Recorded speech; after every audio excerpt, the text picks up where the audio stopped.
resulta casi imposible dar cuenta de todos los fenómenos que vinieron a determinar los principios sobre los cuales descansa la doctrina surrealista y que continúan todavía guiando la práctica del surrealismo. No obstante, podemos intentar hacer un resumen de lo que fueron sus metas fundamentales. En el año 1924 sabemos que se organiza el primer manifiesto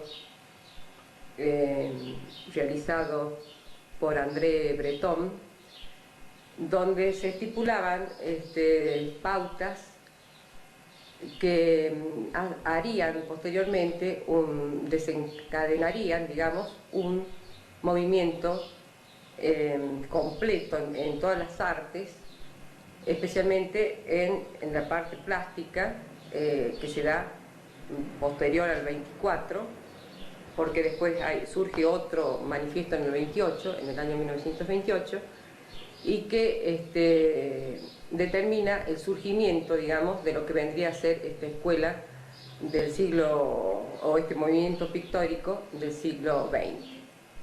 Bueno, el surrealismo implicaba una revisión mucho más radical y sistemática, diríamos, de los valores recibidos, así como una revaloración del inconsciente, que era como fuente de toda inspiración artística, básicamente. Allí surge entonces, con este movimiento, todo el estudio de la parte plástica en Dalí, que comienza no precisamente como una tendencia exclusiva, porque Dalí toma algo del cubismo primitivo y antes del cubismo toma también mucho del impresionismo en sus primeras épocas.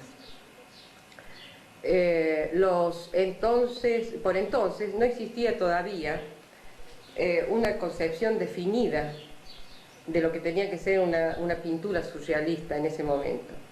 Entonces, empezaríamos a hablar de la parte plástica de Dalí, de sus comienzos, para llegar realmente a lo que llamamos surrealismo, que se lo puede dividir inclusivamente en muchas etapas, sobre todo hablando específicamente de la obra de Dalí, que es extensísima y que, bueno, no alcanzaría posiblemente el tiempo para determinar claramente todos sus movimientos, todo lo que abarcó realmente como plástico, porque es muy extenso.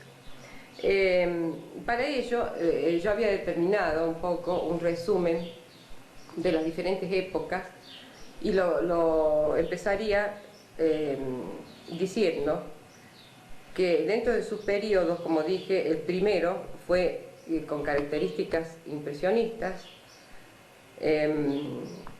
cuando todavía Dalí era muy niño, es decir, su primera obra la realiza cuando tiene 6 años, y la segunda cuando tiene 10, y esa obra, que es muy representativa de características muy impresionistas, es la única que se conserva de esa etapa, y después pasa a relacionarse con el movimiento cubista, y de allí surgen una cantidad de obras relacionadas con el cubismo, pero sin llegar a tener la expresión cubista plena.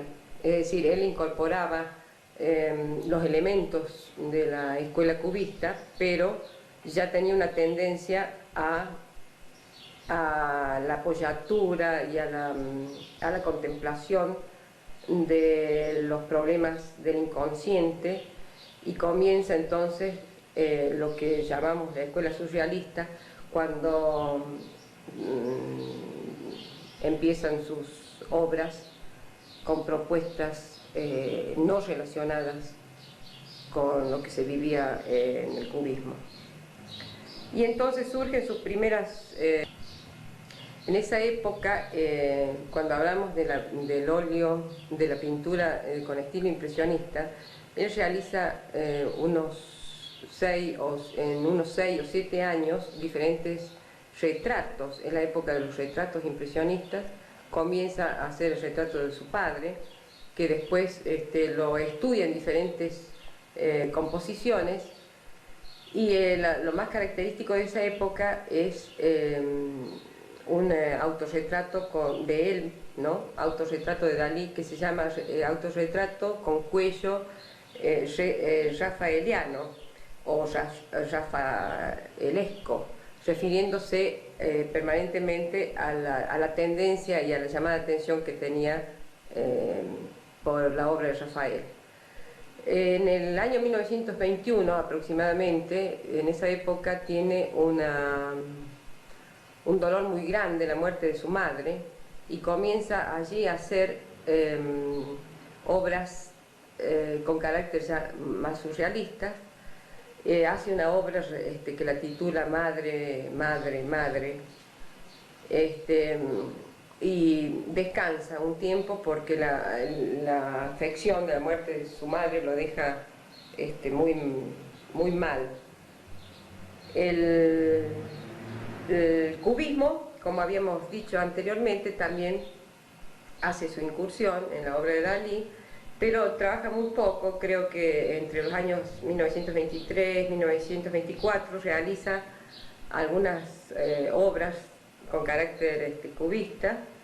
En ese entonces él vivía en Cadaqués, hace una composición que se llama el Molly, que tiene características cubistas, porque trabaja superposición de planos y porque hace incursión con el collage, y hace inclusive un autorretrato que lo titula Autorretrato Cubista. En 1924 también, relacionado con el arte cubista, incursiona con técnicas relacionadas al puntillismo, es decir, la pincelada es corta, trabaja mucho el punto como pincelada, y es amante de los divisionistas, que también han sido influidos por el español Juan Gris, a quien él tiene, con Juan Gris tiene un diálogo abierto, no tiene tantos problemas como lo tuvo con Picasso, pese a que Picasso después, en diferentes oportunidades, lo apoya bastante y lo ayuda inclusive económicamente. Pero bueno, volviendo a la obra de Dalí, diríamos que en esa etapa comienza en Figuera, casualmente en el pueblo a donde él había nacido, una separación ya, deja de ser de trabajar la pintura cubista y comienza a trabajar el surrealismo realmente con un retrato que creo que puede ser el primero de la gran serie que después seguirá, de la gran escuela surrealista que él sigue por toda su vida. Ese retrato se lo hace a un gran amigo, a Paul Eluard, a quien lo retrata en el espacio, digamos. Trabaja mucho allí elementos incorporados en yuxtaposición. Aparece un elemento en su obra que será por mucho tiempo relacionado con su infancia, que es el saltamontes o la langosta, que la incorpora en ese cuadro precisamente, y otro tipo de elementos que no hacen, digamos, a lo que se venía viendo en el cubismo, lo que da lectura a una nueva interpretación en obra. Y en esa obra precisamente se basa en una fascinación por lo inconsciente, por lo incoherente inclusive. Es el comienzo de una gran etapa donde después tiene diferentes periodos de acuerdo a las vivencias que él va experimentando en España, y comienza después su contacto con Francia, viaja a París y en París tiene la oportunidad de conocer obras del Renacimiento. Allí hace, en el año 1930 aproximadamente, realiza su obra Los Sueños, realiza la obra La Fuente, también característica de esa época, y Alucinaciones, de 6 apariciones de Lenin sobre un piano. Esa obra es muy representativa de esa etapa de él, que yo la consideraría dentro de lo que es un realismo más bien fotográfico, porque es muy detallista, porque es un pintor excelente en técnica. Es increíble cómo maneja técnicamente los detalles mínimos, los detalles más pequeñitos. Incorpora un elemento que va a ser también dentro de esa época, un elemento que se repite en sus obras, que es el elemento de sostén, que le llaman, y aparece en la primera obra de él en la obra que se llama El espectro del sex appeal, y lo repite después muchísimas veces, no importándole el tamaño ni la ubicación. Lo coloca en los primeros planos, en los segundos y en los terceros planos, siempre como sostén de las figuras más importantes. En esa etapa hace un trabajo sobre el arpa, que lo repite también en varias obras. El arpa, por ejemplo, Invisible, que la tendríamos que estudiar, que es una de las más importantes. Meditación sobre el arpa. El peluquero, hay una obra que se llama El peluquero entristecido por la persistencia del buen tiempo, es decir, no solamente se traslada con la incoherencia y con el estudio del inconsciente, con el sueño, con la parte onírica de su tratamiento filosófico, basándose en fotografías o en hechos pensados, porque fundamentalmente fue un pensador de su obra. Él la pensaba, la meditaba y después recién la realizaba. Se mortificaba inclusive para realizar sus cuadros. Llegaba, por ejemplo, hay una anécdota, hay miles de anécdotas. Hay una que dice que llegó un momento en su paranoia que necesitaba, por ejemplo, herirse físicamente, apretarse los ojos, no solamente con los dedos, sino con elementos tipo madera, para que la presión ocular le diera imágenes que él no solamente conseguía con el pensamiento ni en los sueños, sino que él la buscaba estando, digamos, en realidad estando normal.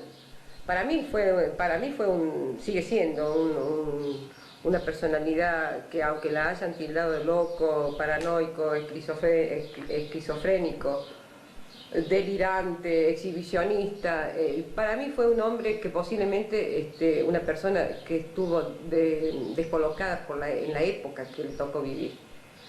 Creo que de haber nacido en época del Renacimiento, haber estado en esa época, capaz que hubiese pasado como uno más de los grandes del Renacimiento,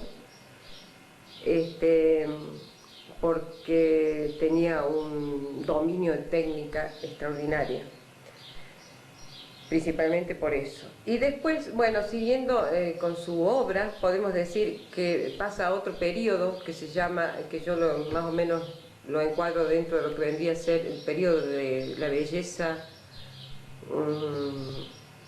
yo me animaría a decir de la belleza culinaria, porque era muy amigo de las realizaciones culinarias, de la comida bien hecha, de cómo se tenía que presentar, cómo se se tenía que jugar con los colores en la presentación de la comida y eso lo transmite a la obra plástica. Y hay una época entre los años 33, 34 y más, que hace una serie de trabajos fotográficos casi perfectos, con el pincel, con el óleo sobre maderas y sobre diferentes soportes. Es la época donde trabaja, por ejemplo, las composiciones de panes, tan realista que realmente es una obra casi fotográfica. Ese es un estado de hiperrealismo, una época de hiperrealismo donde trabaja muy bien las luces, muy bien las medias tintas, los valores, los volúmenes, los primeros planos. Es tan hiperrealista que da hasta impresión tan realista que uno podría casi, se dice, de acercarse y tocar los diferentes panes en las composiciones. Una de ellas es la cesta de pan, que con el mismo título hace dos composiciones.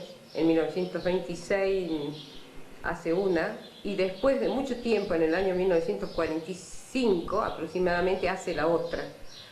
Pero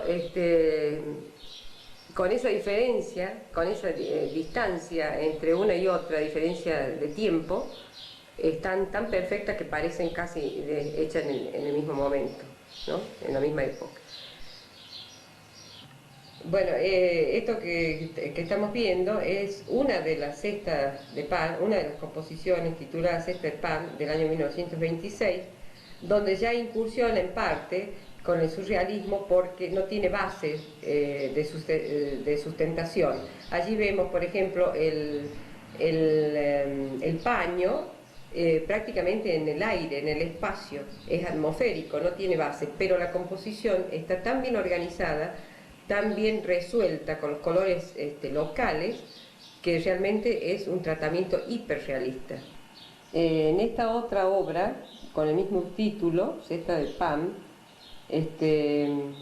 ya el hiperrealismo se hace más leíble que en el anterior. Es una composición que tiene como base de sustentación la mesa. El espacio que la circunda es mayor como fondo, pero posterior a esta después hace otra incursión en la parte de composiciones de panes, donde vamos a ver un elemento como por ejemplo el tintero, que ya se va a ver posteriormente, donde se trata más el elemento surrealista. La obra que vemos aquí es del año 1932, se llama Pan antropomorfo.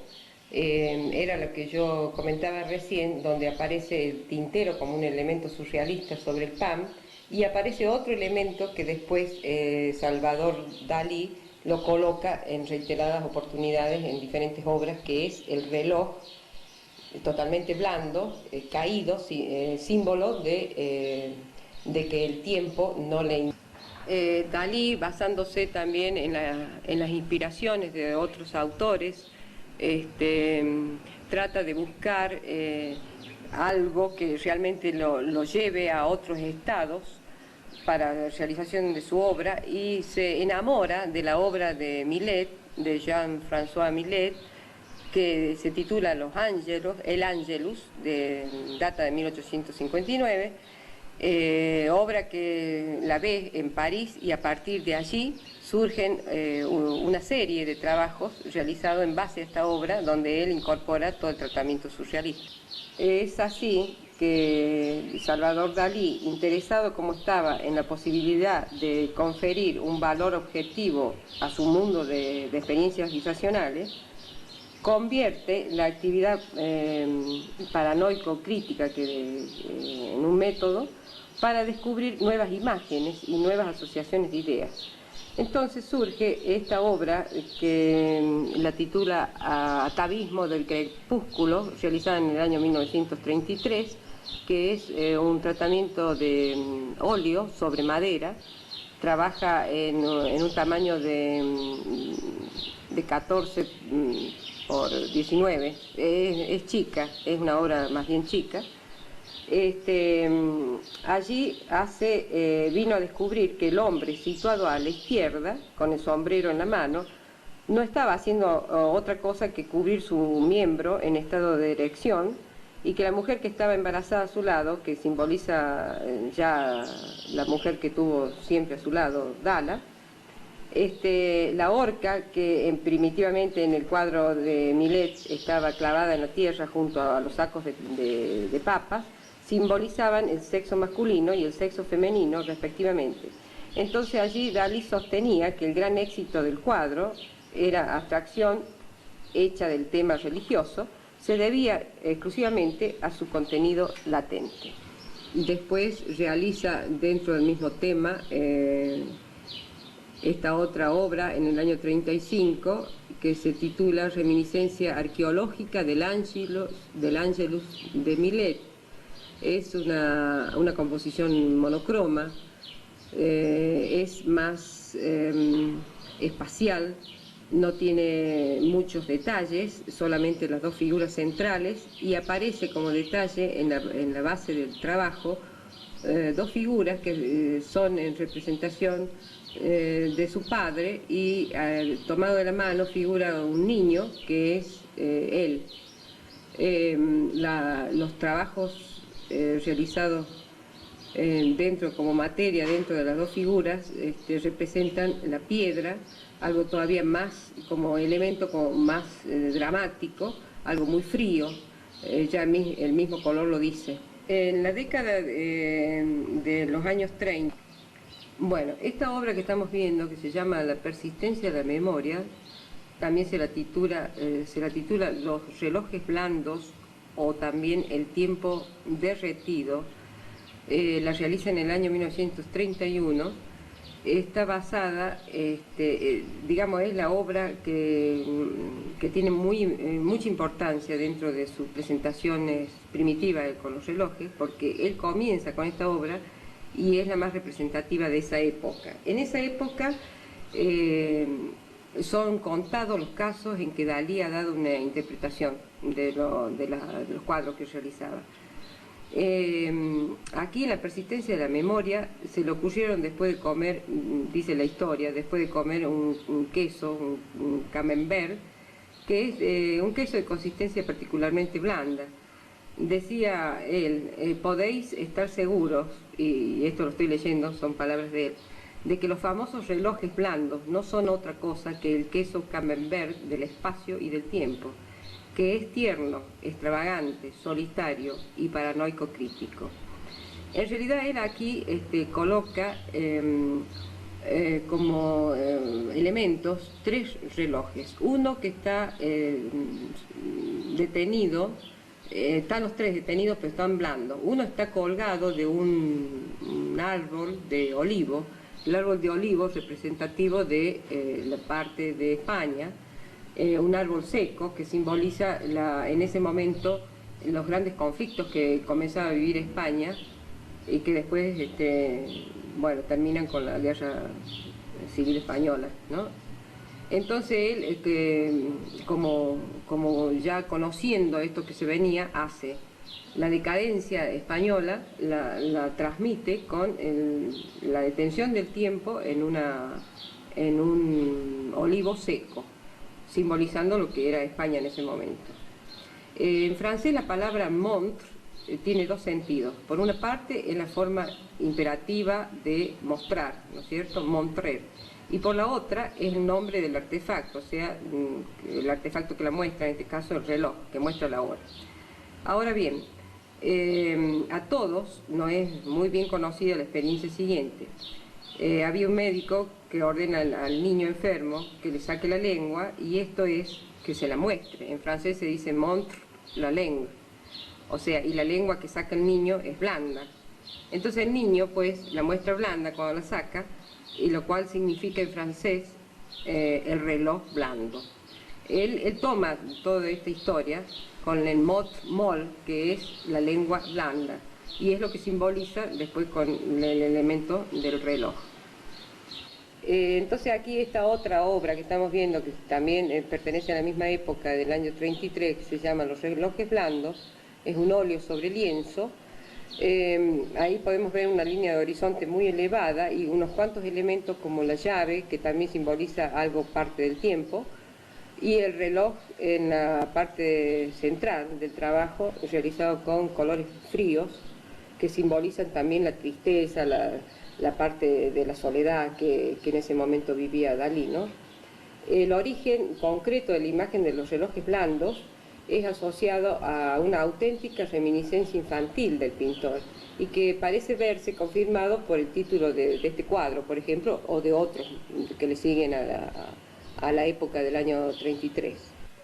Bueno, sabemos perfectamente que uno de los personajes más importantes en la vida de Salvador Dalí fue su mujer, Gala, que en el año más o menos, en el año 1932 aparece el primer retrato de Gala en una de sus obras, que no la termina casualmente porque estaba pensada trabajarla con diferentes técnicas. Allí no solamente trabaja la pintura, sino que hace una técnica de aplicación de otros materiales tipo collage. La deja sin terminar, se llama comienzo automático del retrato de Gala, y es una figura de perfil realizada sobre un soporte de papel. Es un trabajo chico. A partir de allí, con el amor de por medio, como un gran sentimiento, una figura muy importante en la vida de Dalí, este personaje comienza a aparecer en todas sus obras hasta el resto de sus días. Por ejemplo, hay una obra que continúa a la mencionada, que es el retrato de Dalí, de Gala, como primer plano figura el rostro de Gala. Es una obra trabajada sobre óleo sobre tela. Se llama autorretrato de Gala con una chuleta de cordero sobre el hombro. Está realizada en una paleta bastante policromática, tiene un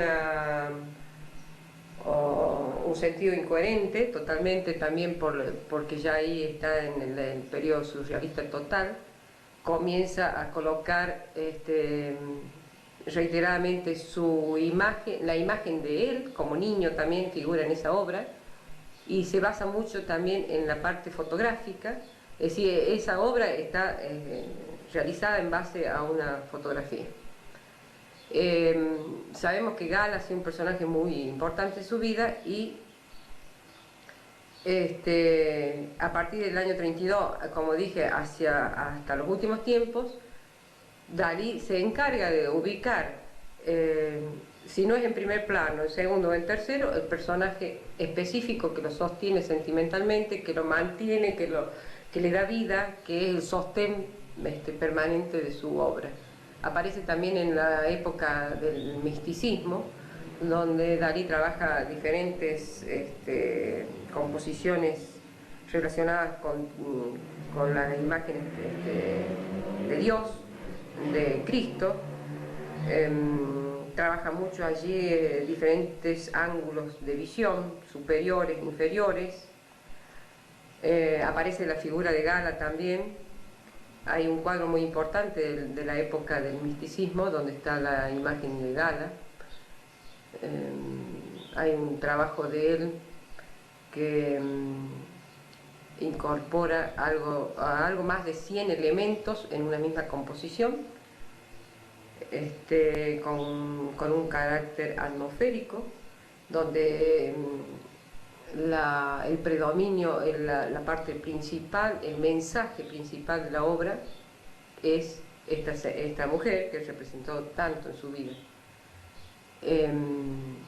Hay una obra que se llama España, donde está casualmente representado nada más que la figura de Gala como principal personaje de toda esta época. Bueno, una vez, en la época, en la década, digamos, de 50, de los años entre el 50 y podría ser a principios de los años 60, un poco más de 10 años, él trabaja en un periodo de misticismo. Allí aparece La Madonna de Paul Sigat, que es una obra basada en otra de Piero de la Francesca. Eh, Trabaja mucho sobre Rafael, pero ya es agresivo con su mensaje. Trabaja una obra que se llama La cabeza rafaelesca reventando. Eran los términos, los títulos que les ponía, también un poco para llamar la atención, para que el público se arrimara a ver sus obras que no tenía necesidad posiblemente de haberle colocado esos títulos, porque el público se arrimaba a lo mismo, era un llamador de atenciones permanente. En este periodo de 10 años, o posiblemente algunos años más, de 10, 11 años, él trabaja los famosos Cristos de Salvador Dalí, un poco relacionándolos también con otros atribuidos. El principal, el Cristo de San Juan de la Cruz, es un Cristo que se relaciona con el Cristo de San Juan de la Cruz en Ávila, atribuido a San Juan precisamente. Entonces él se inspira en ese dibujo y hace una visión superior, realiza un escorzo y trabaja el famoso y maravilloso Cristo de San Juan de la Cruz en el año 1951. Es un hiperrealismo, y él decía en ese momento, como era un ex surrealista, porque ya había dejado de pertenecer al grupo de los surrealistas, en la separación que hace con el grupo, él decía que las únicas dos cosas subversivas que le podían ocurrir a un ex surrealista en el año 1951 es que primero se convierta en místico y segundo poder dibujar. Estas dos formas de fuerza decían que lo acababan, que lo dejaban al mismo tiempo tranquilo y excitadísimo. Le hacían perder lo hacían perder a él en el tiempo y en el espacio. Después hace otro tipo de composición, siempre relacionado con lo místico.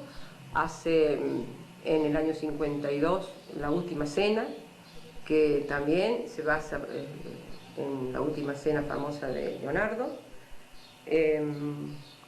Trabaja una transparencia increíble, una técnica purísima. Es un trabajo de grandes dimensiones.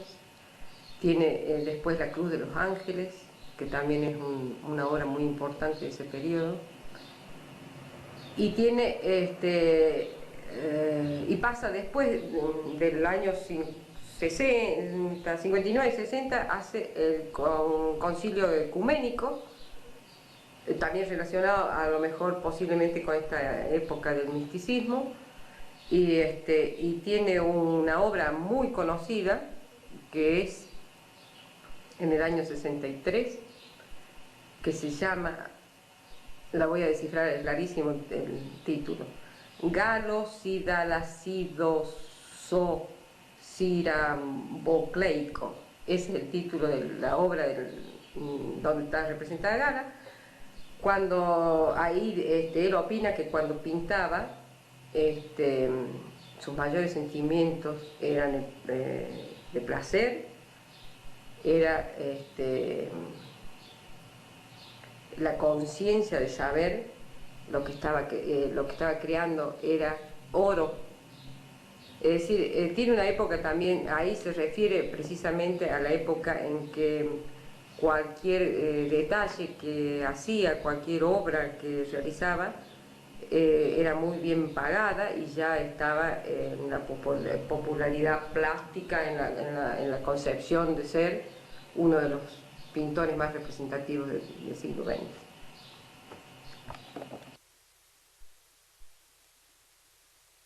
La última etapa o periodo de la obra de Salvador Dalí, El Salvador, como él decía que el nombre lo ayudaba para salvar a la humanidad.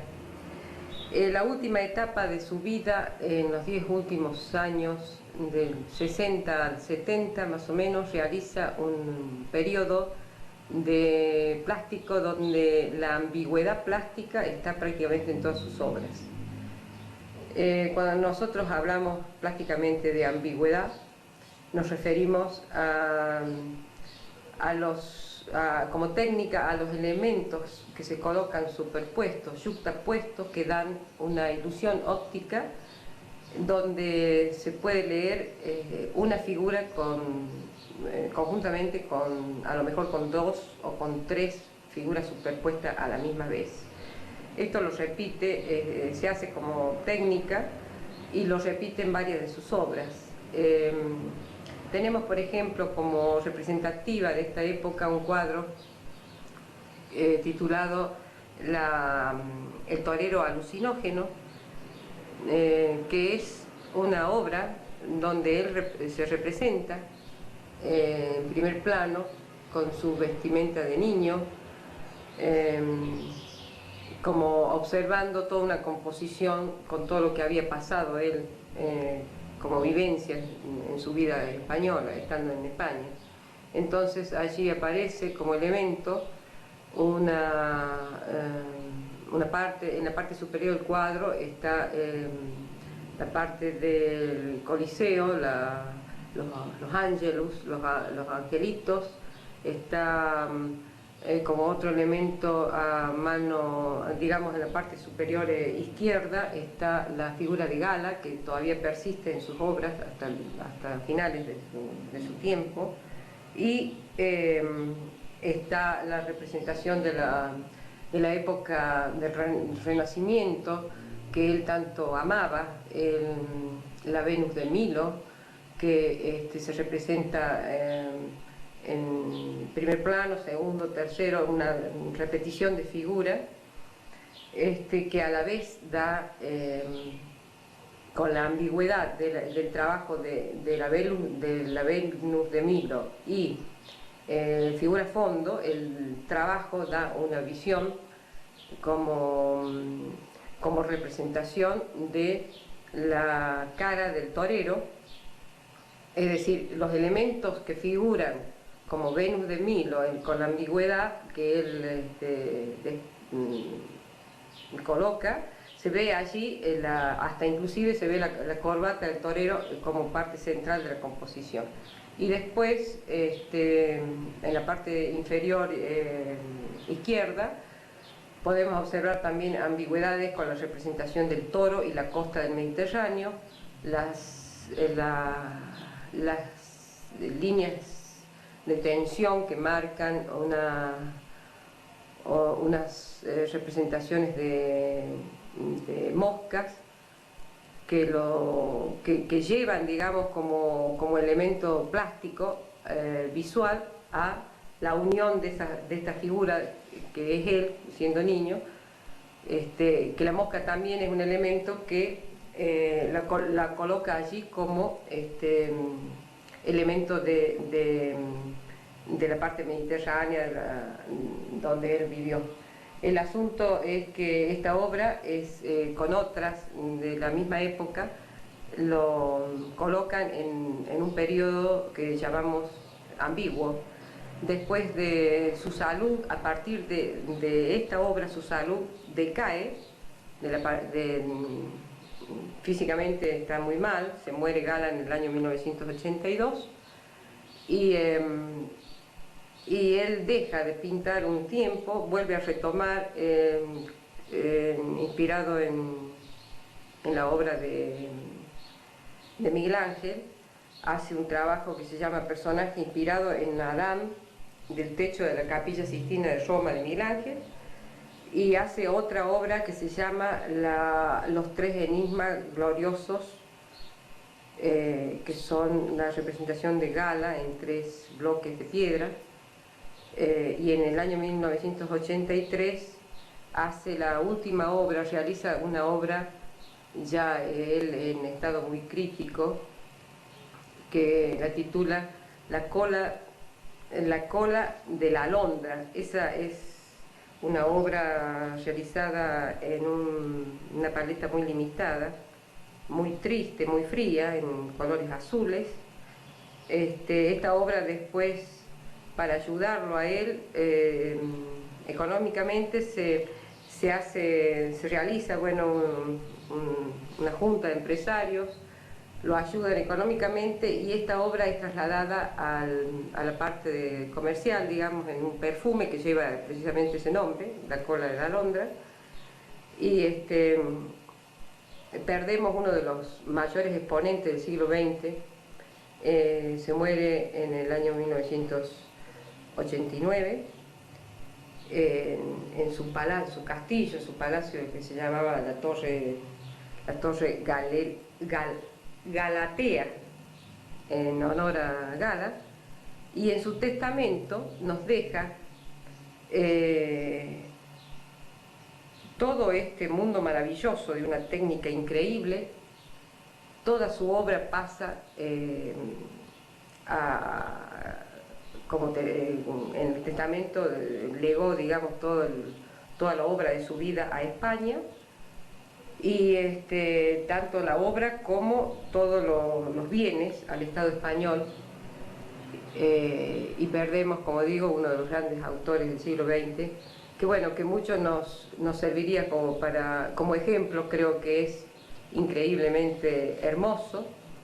Él le dio a la pintura una concepción como medio que sirvió para que los pintores de vanguardia, la gente que estudia,